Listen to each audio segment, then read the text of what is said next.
Welcome to Genesis 0:1-7. Joseph revealed himself to his brothers on their second meeting. When it was brought up about taking Benjamin to Joseph, Reuben offered his own son to avoid a loss of Benjamin. Jacob told him to hold his peace because Jacob didn't trust him. Simeon became the new leader of those idiots. Jacob was irritated that they would tell that there was another son. Jacob would rather that they have lied and said there was not another. They didn't recognize him the first time. Simeon is put in prison while the others went back home to get Benjamin. They stayed home and ate all the food they were given, and when they finally ran out, they went back to get more food, bringing Benjamin, who is now about 25. Joseph hasn't seen him since toddler, 10 years old. Judah offers for surety of his sons for Benjamin. Jacob is considered a control freak. He says, "Take your brother," so they have a better understanding of whom they are taking. Upon arrival, Joseph was ready to have lunch with them, and they were afraid that he was setting them up because of the guilt they had for everything that they had done so far. Simeon was brought to the party. Simeon is now out of prison.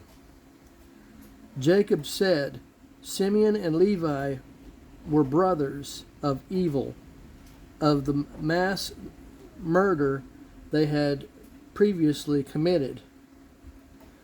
Joseph was trying to make peace with them.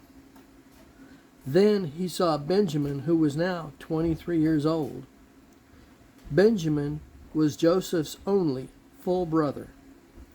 Manasseh was Joseph's first son. Manasseh means amnesia, meaning Joseph has selected to forget what has happened in his past. Egyptians and Greeks believed that anyone who was not Egyptian or Greek was barbaric. Joseph and his brothers ate at a table separate from their Egyptian helpers. Joseph then rigged their departure with putting something in Benjamin's sack to accuse them of theft. Once they were gone, Joseph's gang chased them down and overtook them. Joseph found the cup in Benjamin's bag and told them he was going to take him as a slave to go back with him. He wants to see their reaction to lose another brother to the Egyptians. This time, they were very sorry to what happened instead of leaving Benjamin behind. Divination, hagromancy. These are evil things to do, like using tea leaves was done with wax in a cup. Joseph knows the practice of divination and asks his brothers if they knew of the practice. Judah asked what he should say. Judah simply said, "We are busted." In other words, I will look into the past to find out what you have done. And Judah didn't want that to happen because he knew Joseph would discover everything. Romans 8:28. If things are going to go wrong, God is in the background to help straighten it out. God is your answer to Murphy's Law. Joseph was last seen at 17 and is now about 40.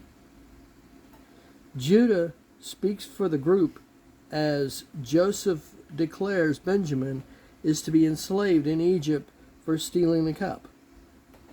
Jacob and Rachel had 2 sons. He tells of Jacob in the third person of having, loving, and losing Joseph, and possibly losing Benjamin.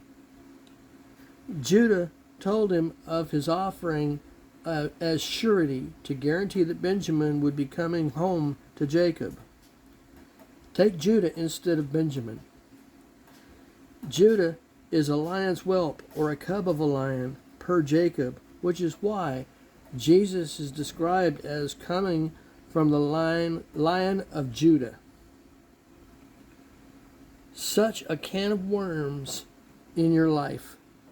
Take out one worm at a time and deal with the worms you have control over, and soon the can will be empty and you can move on. Romans 8:28. Joseph could no longer restrain himself in forgiving his brothers. He now shows himself to his brothers and starts to cry of his missing them. Joseph is soon lavishing his love on them. True forgiveness doesn't parade past sins. Love your enemies. It will drive them nuts. Joseph told them everything they had done in the past was God's plan. So they could do to Joseph's God's plan for him. Live vertically. In other words, live towards God. Live as a child of God and keep counting his blessings. Go get our father. Bring him to the land of Goshen, which was the best land in Egypt. Joseph dealt with his brothers as God deals with us. Mercy is not giving what you deserve. Grace is not giving what you deserve and instead giving you what you don't deserve. You shall tell Jacob that you have found here in that I am second in command and giving you the land of Goshen. To forgive someone, to set a prisoner free. It's oh so beautiful when that prisoner is me. It was a different place and time, and also means the individual doesn't have control of the situation they are in, and really is a life or death situation, and the life is theirs. A different place and time is a personal issue. The time of Nazis and how ugly they were, did he or she want to deprive someone of their humanity? No. Did they have a choice of what to do? No. It would likely have meant death to them if they didn't. It was indeed a different place and time. Joseph told them to take carts back to Jacob to load up and bring Dad to him. He gave each provisions and changes of clothes. He sent them in carts.